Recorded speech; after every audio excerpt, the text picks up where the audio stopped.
vamos a tratar el tema 24, titulado Coherencia textual, deixis, anáfora y catáfora, la progresión temática.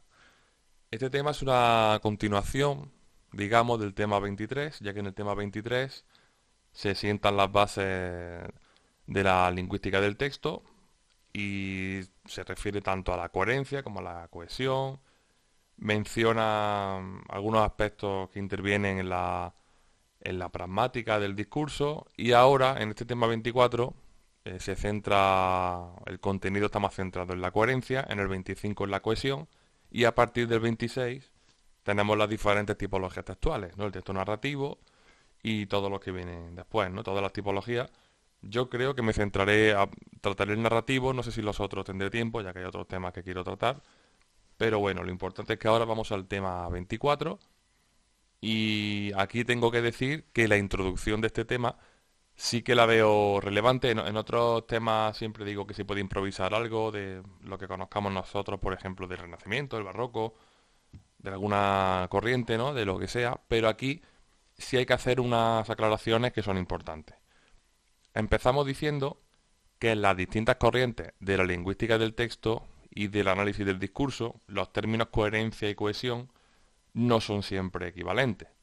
Por lo tanto, antes de hablar de coherencia, que es de lo que va a tratar este tema, y de cohesión, configura el tema 25, debemos aclarar a qué nos estamos refiriendo exactamente, o a qué escuela o autor vamos a seguir. De entrada, tenemos que decir que ninguna escuela o corriente asigna a los términos coherencia y cohesión los contenidos concretos que se le dan en los temas 24 y 25. Así pues, eh, lo que tenemos que decir aquí es que aunque el tema se configura de ese modo, realmente actualmente ninguna escuela corriente sigue esta lógica. Pero entonces, por mucho que nosotros vayamos a explicar después, tenemos que aclarar que bueno, que no se corresponde con lo que tenemos ahora, que quizás habría que actualizar un poco la configuración de estos temas. Pero bueno, siguiendo, podemos explicar que se puede considerar la coherencia desde dos puntos de vista que no son excluyentes, ya que son compatibles. Obviamente, como una propiedad del texto, la coherencia, y como un proceso. Desde el punto de vista de la coherencia como una propiedad del texto, la coherencia es la propiedad constitutiva fundamental de los textos. Un texto es un conjunto de unidades lingüísticas con coherencia. Para que un conjunto de frases sea considerado un texto, éstas deben ser coherentes entre sí, como es lógico. Desde esta óptica, la coherencia hay que localizarla en la estructura profunda textual y es un fenómeno pragmático ligado estrechamente a la intención comunicativa del hablante o de la persona que emite este discurso. Según esta concepción de coherencia, la coherencia sería lo equivalente al plan global que hace el emisor de un texto. Podemos citar a Bernardes. Bernardes siempre tiene que estar citado en este tipo de temas. Resume así el Bernardes resume así el proceso. En primer lugar, el hablante tiene la intención de comunicar algo. Después, el hablante, al tener esta intención en su cabeza, construye el plan global que sería la coherencia, teniendo en cuenta los factores contextuales. Y por último, el hablante ya verbaliza su plan global de forma que las relaciones superficiales entre las oraciones del texto, la cohesión, pongan de manifiesto su intención comunicativa. O sea, eso sería una explicación bastante lógica, ¿no? Tampoco hace falta memorizar esto. Esto se puede explicar con nuestras propias palabras, ya que relacionándolo con el tema 24 es una explicación bastante coherente que consiste en explicar lo que planea o cómo planea, mejor dicho, un emisor ¿no? La creación de un texto, ya sea oral o escrito, y cómo consigue que ese texto sea coherente y lo haría en último lugar a través de la cohesión. Así pues, luego lo diremos también, la cohesión forma parte de la coherencia, no estarían separadas, ¿no? Es como que está dentro porque es una consecuencia de ese plan global, que es la coherencia. Según esta definición, pues de coherencia, ni la deixis, ni la foricidad, la anáfora, catáfora, que es un claro procedimiento de cohesión, formarían parte de la coherencia. Sin embargo, sí incluiría entre sus preocupaciones el concepto de tema y de progresión temática, que esto sí está en el título del tema. La coherencia sería, al principio, ¿no?, inicialmente un fenómeno pragmático, pues ya que está relacionado con la intención comunicativa del emisor, que se manifestaría después en términos semánticos, ¿no?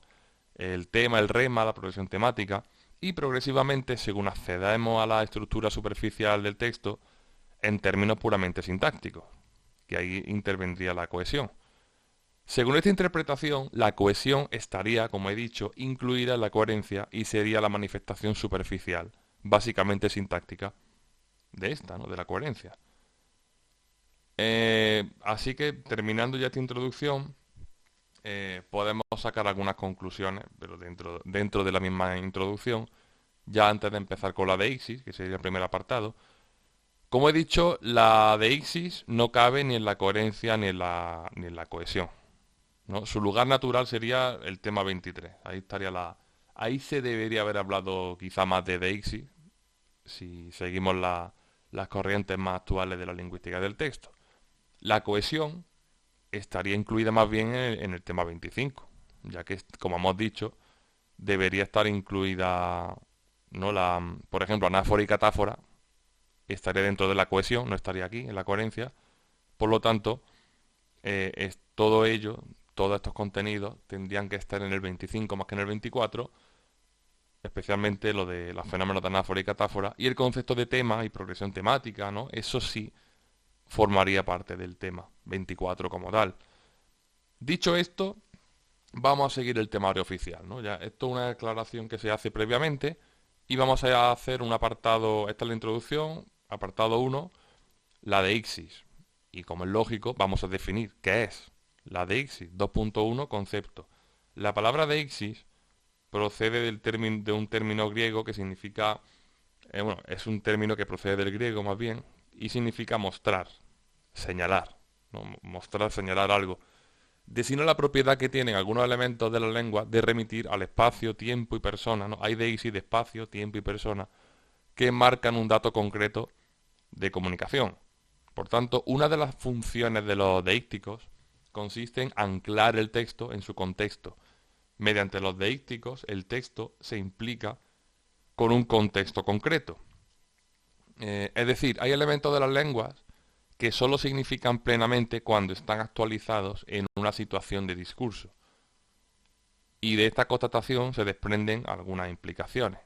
Por ejemplo, que aparte de los deícticos, hay también otros elementos lingüísticos que hacen referencia a esta deixis o se relacionan con la deixis. Es decir, no hace falta solamente decir como elemento deíctico yo, ahora, o después, antes, ¿no? Eso está anclando, por ejemplo, en el tiempo, pero hay también otras formas de hacerlo, más allá de una palabra en sí, de un elemento deíctico, como puede ser, por ejemplo, un tiempo verbal, ¿no? Una flexión verbal también te puede decir en qué, en qué tiempo, ya que si se usa, por ejemplo, el pretérito imperfecto indicativo o el perfecto simple, eso también te está dando una pista de el momento, por lo tanto, formaría parte de la deixis de tiempo, ¿no? Esto es un ejemplo. Es decir, que en definitiva no solamente hay elementos deícticos, sino también hay otros elementos lingüísticos que hacen referencia o se relacionan con el uso de la deixis. Este es el concepto, ¿no? El hecho de anclar un texto en el contexto. En una frase así se definiría la deixis. Y aparte se complementa con lo que hemos dicho. 2.2. Caracterización. Vamos a caracterizar a la deixis y decimos que aunque tenemos precedentes en la filosofía de Kant y de Aristóteles incluso, que ahí nos meteremos en un jardín, Butler, ¿no?, que ya aparece mucho también con su teoría del lenguaje en otros temas, fue el pionero y el que recoge, corrige y amplía aportaciones de la lingüística y nos habla de la deixis del lenguaje, concepto que ha pasado de sus reflexiones iniciales en la teoría del lenguaje, ¿no?, en esa famosa obra de Karl Butler, de ahí ha pasado a disciplinas como la pragmática y prácticamente todas las corrientes incluidas en la lingüística del texto. Nos habla en esta obra del campo mostrativo del lenguaje, de los demostrativos y nos dice que existen en la deixis varios modos de indicar, ¿no? Principalmente diferencia entre demostrar ad oculos, ¿no? Y el uso anafórico de demostrativos, y también nos habla de una demostración ad fantasma, que es otro modo de señalamiento, que tiene que ver con el campo simbólico del lenguaje, no tan explícito ya, sino simbólico, que refiere al significado fuera de la situación, ¿no? Y que formaría el contexto también espacial, lingüístico, etcétera, pragmático.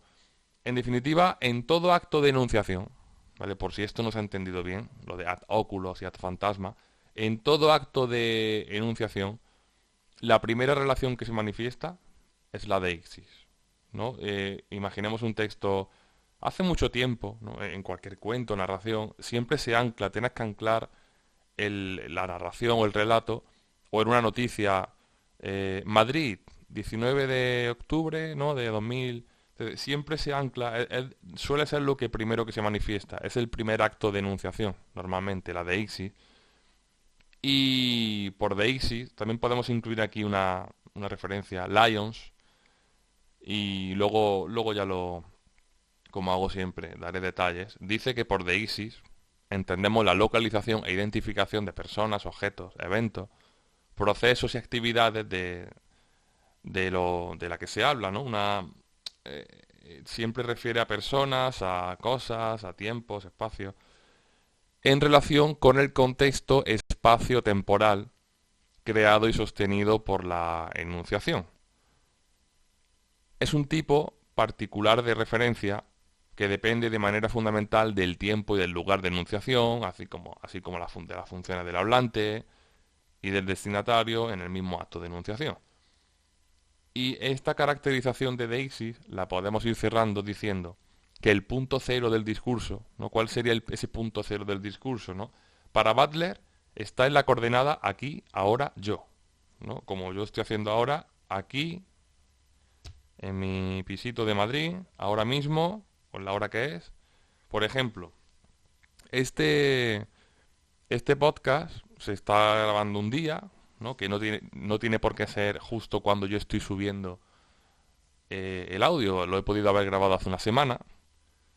Y yo sería la deixis de persona, sería yo. A partir de ahí, tenemos ya que ir señalando y caracterizando el resto de deícticos, ¿no? O a partir de aquí, mejor dicho, que ese sería el punto cero del discurso, aquí, ahora, yo, podemos tomar ya las referencias que sean necesarias. Los lingüistas del texto, ¿no? Siempre se han referido a este yo, aquí, ahora, que es el punto de anclaje de la comunicación, el punto cero, punto de anclaje, aquí se ancla, a partir de aquí, es como la Puerta del Sol, ¿no? Que es como el kilómetro cero de las carreteras, digamos. Y el kilómetro 300 de la A4 es el kilómetro 300 a partir de ese kilómetro cero, que es la Puerta del Sol. Y todas las referencias, todas las formas lingüísticas de tiempo, ¿no? Es como todas las carreteras, todas las autovías, espacio, persona del discurso, se definen, se determinan y se expresan en relación con este punto cero, que es el aquí, ahora, yo, que sería la expresión referidora base y la expresión referidora por excelencia. Continuamos con esta, bueno, más que continuar, vamos a ir finalizando con esta deixis porque vamos luego a caracterizar la de persona, la de tiempo, espacio. Y podemos finalizar, ¿no? Mencionando que Jacobson, que es otro relacionado con estas funciones del lenguaje, como Butler, dice que además de las tres funciones deísticas por excelencia, incluye también el modo verbal, que me parece bastante acertado, ya que no es lo mismo usar un verbo en modo indicativo que en modo subjuntivo. Yo que he sido profesor, bueno, lo sigo siendo, profesor de español como lengua extranjera, siempre me refería al indicativo como ese tiempo real que se refiere a la realidad más próxima. Yo fui, yo he ido, yo voy. Sin embargo, el subjuntivo suele ser el modo de los deseos, de la esperanza, de las ideas, hipótesis, ¿no? Espero que vengas, quiero que vengas, es posible que vengas. Siempre hacía esa diferenciación, ¿no? Y eso también formaría parte de la deixis de tiempo, por ejemplo, ya que se refiere a la actitud subjetiva del hablante respecto del contenido de su discurso. Explicado ya el concepto de deísis y caracterizada esta deísis, vamos ahora a adentrarnos en los tres tipos principales de deísis y empezamos con un 2.3, deísis de persona. La deísis de persona se realiza principalmente con elementos nominales, ya sean pronombres personales, posesivos, y con elementos verbales, con los morfemas de persona, del verbo. Podemos citar ahora también a otro autor, Benveniste, aunque Benveniste anda citado en otra obra, creo que está citado, no sé si en Bernardez o en Moreno Cabrera, luego lo confirmo, pero este autor, Benveniste, ha estudiado las relaciones entre los pronombres personales de primera, segunda y tercera persona. Y existen principalmente dos oposiciones, que sería la de la personalidad, obviamente el yo, que se opone a tú o a él, o más bien yo, tú, yo emisor, tú receptor, se opone a un él, que es la tercera persona, y el de la subjetividad, donde yo se opone a tú. Normalmente la primera y la segunda persona se oponen a la tercera, caracterizada como la no persona, o algo así lo explica, ¿no? Benveniste. Bueno, que es francés, se leerá de otra manera, pero no estoy muy puesto yo en francés. Y en definitiva, en la deísis de persona, que es esa primera, segunda y tercera, del singular y del plural, consideramos tres entidades distintas en el acto comunicativo. El hablante, que se asocia a la primera persona, el oyente, que sería la segunda persona, y la persona o cosa de la que se habla, que sería la tercera persona. Para ello usamos pronombres normalmente, ¿no? Ya son los personales, posesivos, ¿no? Yo, tú, él, mí, tú, su. Y bueno, no he dicho nada del plural, pero con nosotros, vosotros y ellos ocurriría algo muy parecido también. De las deísis de personas es de las deísis que menos se pueden decir, porque al final, con explicar la función de estos pronombres personales, posesivos, también la flexión verbal, que tiene que ver con la concordancia, ¿no? Con eso ya se sabe si el discurso se refiere al yo, al tú, yo el emisor, tú receptor, él, la cosa o persona de la que se habla, explicando eso más que suficiente. Y citando a este autor francés, también. Vamos ahora con la deísis temporal 2.4. Aquí ya vamos a intentar decir un poquito más. La lengua nos proporciona medios para satisfacer la localización e identificación temporal de un acontecimiento, ya sea a través de expresiones definidas, como en el verano pasado, o a la mañana siguiente, o en 1900, lo que sea. Eso serían expresiones definidas de tiempo, ¿no? Sintagmas preposicionales, por ejemplo, eso es lo que más domina, y las expresiones deísticas de tiempo, donde se incluyen también verbos, adverbios, como ahora, ¿no? Ahora mismo, en este mismo momento, ahí estarían las expresiones deísticas de tiempo. Puede haber enunciados incluso donde haya varias expresiones de tiempo, ya sean definidas o deísticas de tiempo.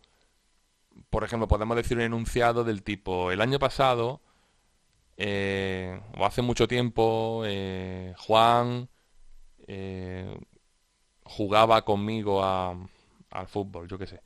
Aquí tenemos una localización primero, que es el año pasado, o hace mucho tiempo. Tenemos también el uso del imperfecto de indicativo, que te indica normalmente una costumbre, un hábito. O sea, no es algo que haya terminado ya en el pasado, sino que se refiere a un hecho continuo en el pasado. Todo ello se relaciona con las expresiones de tiempo, con la deísis temporal, donde, por ejemplo, la flexión verbal se incluiría también. Aparte de las expresiones definidas de tiempo y de las expresiones deísticas de tiempo, tenemos que incluir también adverbios y las formas verbales, por supuesto. Efectivamente, algunas indicaciones de tiempo eh, se pueden repetir o alternar en la totalidad de la frase, ¿no? Estas expresiones pueden hacer referencia a fechas concretas, referencias concretas. Además, se tiene que mencionar que existe no el concepto, sino la noción o idea del aspecto, ¿no? El aspecto perfecto, imperfecto, que expresan en cierto modo, la manifestación en el tiempo, como he dicho. Aquí podemos citar a Ducrot y Todorov, por ejemplo. Volviendo a lo que estaba diciendo antes, ¿no? El punto central de la deísis temporal sería el momento de la enunciación. Cuando yo digo algo, yo cuento una anécdota, el punto de anclaje principal sería el momento en el que yo estoy articulando, expresando o enviando, ¿no? Como en la teoría de la comunicación, este discurso al receptor, ¿no? Al tú. La pragmática, a raíz de esto, diferencia claramente dos momentos: el tiempo de codificación y el tiempo de recepción o de codificación. Así hacemos un poco de alusión a ese tema de la comunicación. En definitiva, mediante los deísticos temporales, la deísis de tiempo, situamos lo descrito en el discurso con relación al tiempo en que tiene lugar el acto comunicativo. Si yo cuento un cuento y digo hace mucho tiempo, pues hace mucho tiempo en comparación con ¿qué? Con ese punto cero, que sería el ahora, obviamente. De aquí yo creo que poco más, ¿no? Poco más podemos decir. Ya hemos hablado de la importancia de los verbos, de las expresiones de tiempo, de los adverbios de tiempo, etcétera. Vamos ahora, ¿no? Con el 2.5, creo, si no recuerdo mal, a ver si no he contado yo bien, de la deísis espacial. Pues aquí ya hemos hablado persona, tiempo, vamos con el espacio.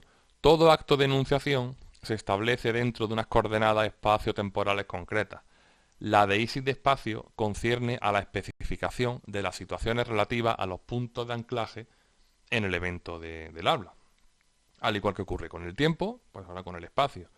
Del mismo modo que en el tiempo, el espacio se expresa lingüísticamente por medio de expresiones definidas, ¿no? Está como la película esta, a 3 metros sobre el cielo, a 2 kilómetros de aquí, en Madrid, en Barcelona, en la Universidad de Granada, lo que sea, ¿no? El punto de referencia sería el origen de la comunicación. Expresiones deísticas también, como he dicho antes, pues expresiones deísticas de tiempo, también las hay de espacio. Principalmente tenemos que destacar los demostrativos, ese, aquel, ¿no? Cercanía o lejanía. Los adverbios deísticos, aquí y allí. Incluso podemos incluir aquí verbos de movimiento. No es lo mismo ir que venir. Ir a o venir de. O llevar algo o traer algo. Llevar algo a, traer algo de. Aquí sí voy a hacer una ampliación, ¿no? Un poquito más de información sobre esto. Prácticamente vamos a empezar ahora con demostrativos y adverbios, ¿no? Vamos a hacer un capitulito aquí como una que sea demostrativos y adverbios deícticos. Prácticamente todas las lenguas cuentan con demostrativos y adverbios deícticos. Bueno, todas. Sí, digamos que sí. Yo que hablo un poco de chino, incluso el chino tiene también. El elemento central de la deísis espacial es aquí. Al igual que antes era ahora es aquí. Pero su referencia es variable y solo posee como condición incluir el espacio donde se ubica el receptor.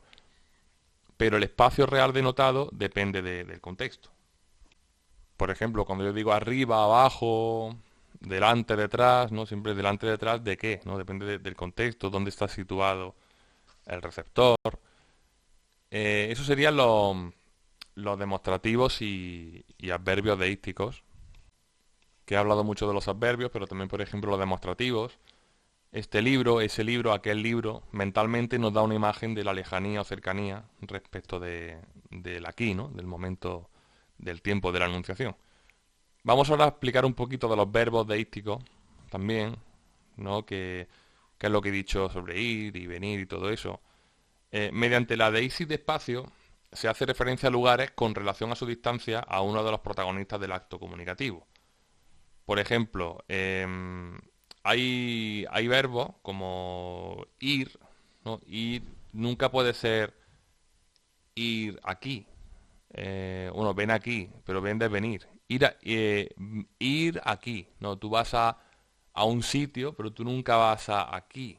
Si tú quieres que sea aquí, tú tienes que decir ven, ¿no? Ven aquí, ven hacia este punto, pero tú no puedes ir a este punto. Siempre, una vez que la implicación, la implicatura, también lo relacionamos, ¿no? Con el tema 23, la implicatura de decir ir ya implica que tú vas a, y si tú vienes de, ¿no? Entonces, los verbos son deísticos en este sentido.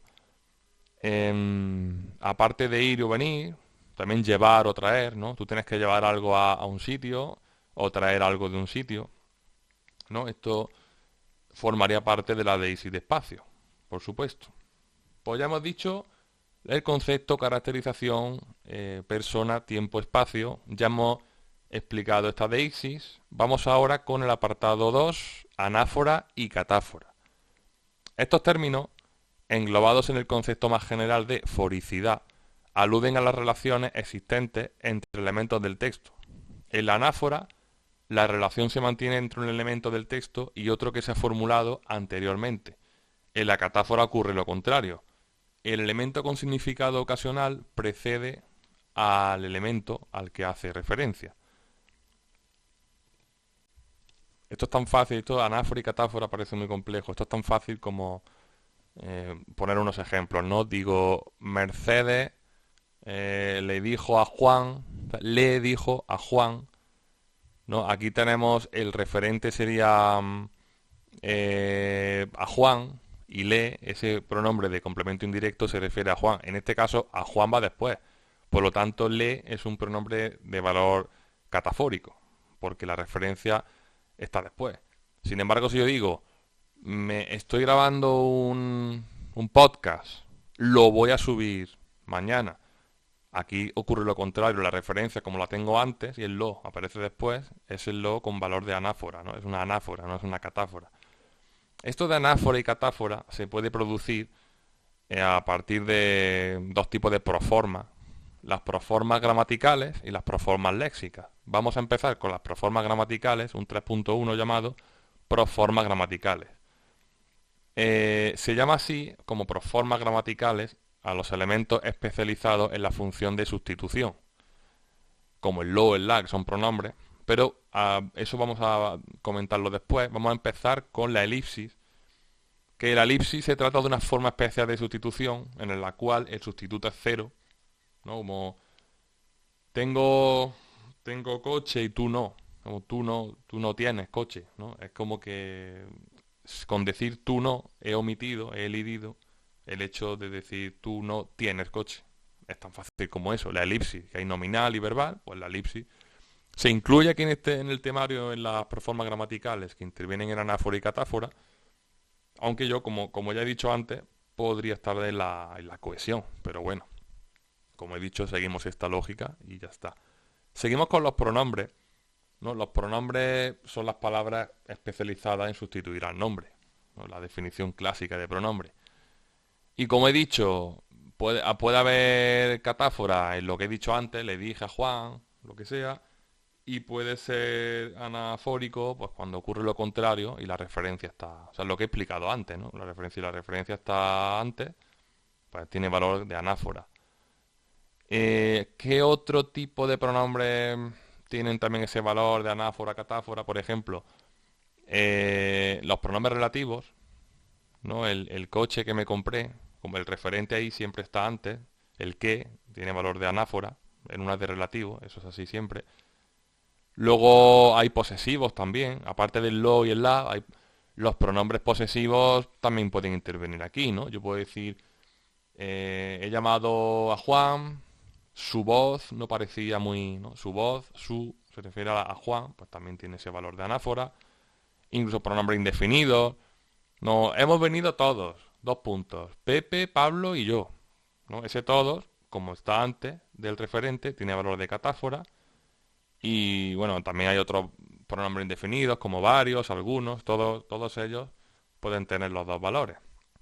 Vamos ahora con las proformas léxicas, ¿no? Aquí principalmente la elipsis se puede comentar o no. Yo me puedo centrar en los pronombres y ya está.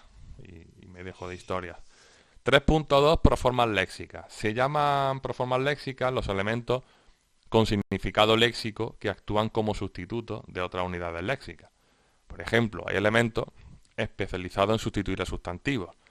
Hay sustantivos con el rasgo de más, ¿no? El signo más humano, que se pueden reproducir con la forma léxica persona. Yo puedo decir Jaime, Pepe, fulanito, en dos puntos. Cualquier persona, y esa persona, la palabra persona, es una proforma léxica que sustituye a un nombre propio, por ejemplo, porque tiene el rasgo de humano. Si le pongo el rasgo de menos humano, yo puedo decir, este podcast es la cosa, no, la cosa más bonita que he escuchado. ¿No? Pues la palabra cosa, la proforma léxica, mejor dicho, cosa, puede sustituir a elementos no humanos. Persona, elementos humanos y cosa. Es algo muy básico, pero bueno, hay que explicarlo. Otros elementos léxicos sustituyen a verbos, y aquí podemos también distinguir entre los que sustituyen a verbos con el rasgo semántico de más acción o de menos acción, o más estado o proceso. Por ejemplo, un caso muy característico es hacer. No digo, yo grabo podcast y ella hace lo mismo. El verbo hacer sustituye al verbo grabar, ¿no? Porque es hacer algo. Tiene ese carácter de acción. Luego, con verbos de estado y proceso, podemos hablar de proforma como pasar o suceder. Em, yo digo, por ejemplo, Juana tiene la gripe y a Patricia le ocurre o le sucede lo mismo, sucede, le pasa. ¿No? Eso sustituye a verbos de estado, por ejemplo. Eh, Le ocurre, le pasa lo mismo, ¿no? Tiene ese valor de que le pasa eso, de que tiene ese problema, por ejemplo. Dicho esto, ya las proformas, he dicho proformas léxicas ahora y antes las gramaticales. Pero me acabo de acordar de que solo he explicado elipsis y pronombres y no he metido, bueno, lo voy a meter ahora, que aquí si estáis escuchando esto, pues tenéis que volver atrás a las proformas gramaticales. Las proformas léxicas ya están explicadas, es todo lo que he dicho ahora mismo. Dentro de las gramaticales he explicado elipsis y los pronombres, pero he olvidado meter también otro tipo de elementos que se pueden incluir, o sea, que tendrían cabida y que deben ser incluidos. Así que volvemos a atrás un poquito y conectamos con la información anterior. Proformas gramaticales, he comentado la elipsis, los pronombres y también he olvidado los proadverbios, que son los elementos especializados en sustituir adverbios o a complementos circunstanciales, principalmente complementos circunstanciales. Por ejemplo, yo digo, yo estoy en mi casa, aquí se está muy bien, este aquí sustituye a en mi, es para no decir otra vez en mi casa, ¿no? Yo estoy en mi casa, aquí, ese aquí es un proadverbio para sustituir el complemento circunstancial. Eh, Suelen ser anafóricos, ¿no? Yo digo, llegué a mi casa a las 10, entonces me hice la cena. Ese entonces tiene un valor anafórico y sustituye al complemento circunstancial de tiempo a las 10. Y por último, tenemos que también caracterizar y destacar los artículos determinados e indeterminados. La forma del artículo determinado, el la, los, las, se adjuntan a un sustantivo ya conocido, que se ha mencionado previamente. Es como si yo digo, ya he subido el podcast. El podcast, ese el, implica que el receptor conoce a qué podcast me estoy refiriendo, por lo que tiene un valor anafórico, al remitir a un elemento conocido previamente, ¿no? Las formas del artículo indeterminado, un, una, unos, una, acompañan un sustantivo al cual se hará mención después. Por tanto, tiene un valor catafórico. Si yo digo, voy a grabar un podcast, este podcast va a consistir, aquí tiene un valor más bien catafórico. Esto había que decirlo que se me ha pasado por completo. Estaba aquí con los apuntes y se me ha extraviado. Entonces ya ahora sí he completado proformas gramaticales y proformas léxicas en la anáfora y la catáfora. Ahora ha llegado el momento del apartado 3, titulado La progresión temática, que está incluido también en el título del tema. En esta sección vamos a estudiar detenidamente y principalmente los conceptos de tema y de rema. Esta pareja conceptual es de naturaleza lingüística, pero tiene mucho que ver con la actividad también cognitiva. Así, la articulación tema y rema es una guía para que el lector prosiga caminos que se van trazando en un texto determinado. 4.1 Tema y rema. Tópico y comentario. Presuposición y foco. Los conceptos de tema y rema se crearon inicialmente para ser aplicados a las oraciones. Sin embargo, quien les ha sacado auténtico provecho ha sido, no, quienes le han sacado auténtico provecho han sido los autores y los estudiosos de la lingüística del texto. Pues mediante ambos conceptos, tema y rema, pueden analizar el encadenamiento que mantienen entre sí las proposiciones integrantes de un texto.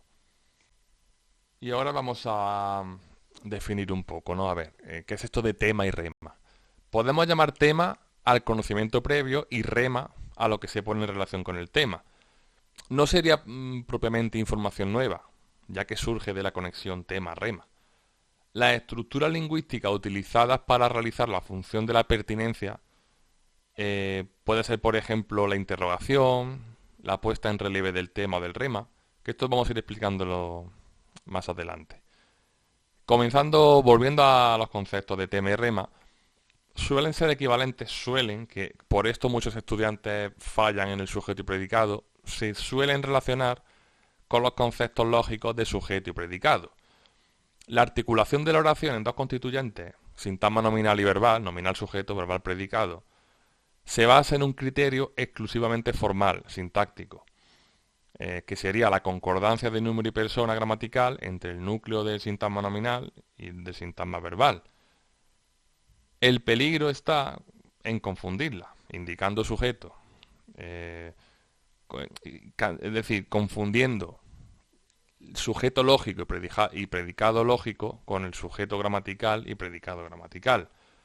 O sea, el tema y rema sería lo equivalente a sujeto lógico y predicado lógico, pero no sujeto gramatical y predicado gramatical. Por ejemplo, cuando yo digo a ti te gusta el chocolate, muchos estudiantes van, ¿no? Ahí como burros para adelante, y dicen, no, a ti sujeto, porque es a ti, ¿a quién le gusta? A ti el chocolate, no. Por eso es tan peligroso preguntar al verbo y decir a quién para el indirecto qué te gusta y qué haces con el directo, porque cuando preguntas esto en otro tipo de oraciones vas a fallar. Entonces, no hay que confundir esto de tema y rema con sujeto y predicado, ya que una cosa es el sujeto lógico sería a ti, y el predicado lógico, que es el rema, es te gusta el chocolate, pero eso no es el sujeto gramatical y el predicado gramatical, ni mucho menos. Por eso esto se puede explicar en clase, ¿no? Esto de sujeto lógico, predicado lógico, sujeto gramatical, predicado gramatical. Entonces, el tema, como estamos diciendo antes, es lo que aparece previamente como dado, ¿no? En la mente, en el acto de pensar o de enunciar. Aquel contenido o información que asumimos de partida, al que añadiremos después una información adicional, que es el rema. El rema, como hemos dicho también, no sería simplemente información nueva, sino una conexión, una información que se deriva de la conexión entre tema y rema. Por lo tanto, ejemplos oracionales podrían ser de tema. El tren que va a Galicia, que sería el tema, para en el andén 1. Ese es el rema. Pero es que esto, si lo cambia, si tú lo cambias, como viene por el andén 1, el tren que va a Galicia. El tema sería lo que antes era el rema. Es decir, que por eso no hay que confundirlo con el sujeto gramatical, por eso lo de a ti te gusta el chocolate, o el chocolate te gusta a ti. Ahí el tema sería otro diferente.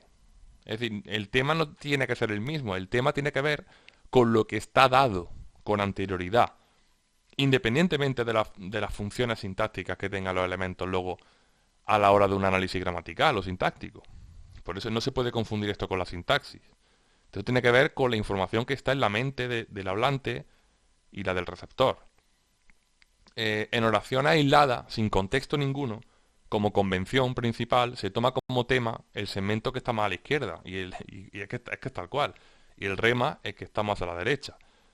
Y aparte, para señalar de manera inequívoca como tema o rema un segmento oracional, existen también operaciones lingüísticas de tematización y rematización, ¿no? Por ejemplo, tópico y comentario, topicalización y focalización, ¿no? Y o sea, lo que aparece en el título del epígrafe, ¿no? 4.1.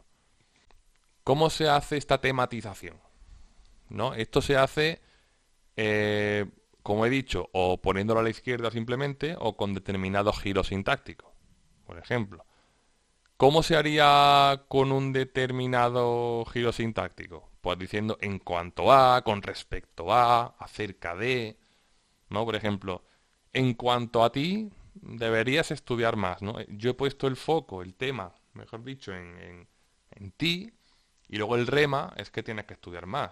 Muchas veces también, aunque esto es muy difícil, en la lengua escrita tienen que ver también la entonación, ¿no? Sobre todo para la rematización, porque tú pones el tono en cuanto a ti, deberías estudiar más, ¿no? El tono tiene mucho que ver a la hora de focalizar, ¿no? De tematizar algo. Y también, como he dicho, pues los elementos sintácticos con este tipo de conectores, ¿no? Aparte de lo ya explicado del orden en la oración. Tú siempre, por ejemplo, si quieres enfatizar algo, puedes aplicar un tono determinado para rectificar parte del rema, un giro sintáctico para marcar bien en rema, ¿no? Lo que hizo tu hermano fue esto, ¿no? Lo que hiciste, o sea, tú a la hora de entonar oralmente es muy fácil marcar un tema o un rema. Lo que de verdad pasó, lo que tienes que saber o lo que tienes que hacer es esto. Y de aquí yo creo que no hay mucho más que decir dentro del 4.1. 4.2, progresión temática, tipos y ejemplos. El concepto de progresión temática alude a las diversas formas en que se articulan sucesivamente temas y remas en un texto. Hay principalmente tres. El primero sería la progresión temática lineal. Es decir, el rema de una oración o una parte del rema se convierte en el tema del siguiente. Tú puedes decir, me he comprado un teléfono móvil nuevo y le he comprado unos auriculares que tienen no sé cuántos vatios, ¿no? Tú, lo que antes era rema, se convierte en tema, porque tú dices, me he comprado un móvil, que era el rema, le he puesto al móvil, entonces ahora ese móvil se convierte en el tema, y el rema sería porque le has comprado unos auriculares, por ejemplo. Se va encadenando una progresión temática lineal, de tema, rema, tema, rema, todo el rato así, sucesivamente. Luego hay una progresión, esta es la lineal, la segunda sería con tema constante, que el mismo tema aparece en oraciones sucesivas con remas diferentes. No, mi móvil es nuevo, eh, es el más moderno del mercado, tiene no sé cuántos megapíxeles de cámara, tiene no sé cuánta memoria, hay muchos remas para un solo tema, que sería ese móvil nuevo. Y la última progresión sería la que tiene temas derivados, que es donde suele haber un hipertema del cual se extraen los temas de cada oración. Este hipertema puede ser el rema también de una oración anterior. Por ejemplo, me he comprado un móvil. Su cámara tiene no sé cuántos megapíxeles. Su capacidad es de tanto. Su no sé cuánto es de no sé cuánto.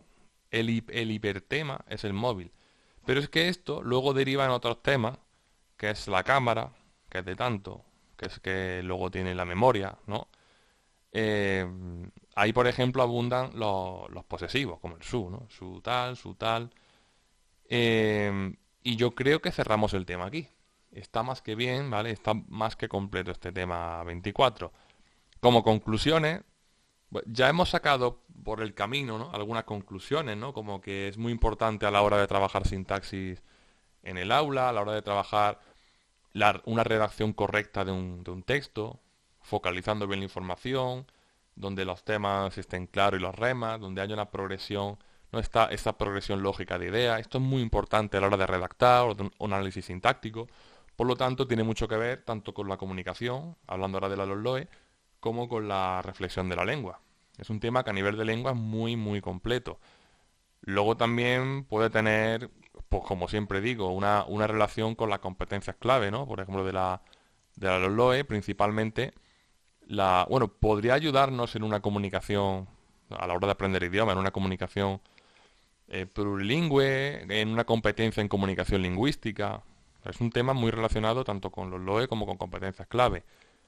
Y como profesores, esto es clave, ¿no? Saber trabajar la capacidad expresiva, la capacidad de analizar, ¿no? Un texto, la función metalingüística del lenguaje, para la comunicación misma, comprensión de textos, eficacia a la hora de comunicarnos, etcétera. Y ahora pues voy a pasar a hablar de las referencias.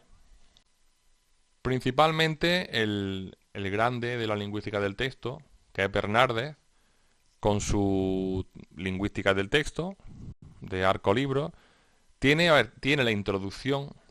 Yo la que suelo usar más es la introducción a la lingüística del texto de Espasa Calpe. Y luego tiene otra que es lingüística del texto como tal, que sacó unos años más tarde. Otra que sí tiene el 23, Brown y Joule, Análisis del discurso, una obra del 93, de Visor Libro. Luego también podemos citar a Casado Velarde y su introducción a la gramática del texto del español, también de Arcolibros, de Van Dyck, ese de texto y contexto, semántica y pragmática del discurso de cátedra, esa es clave también, Van Dyck.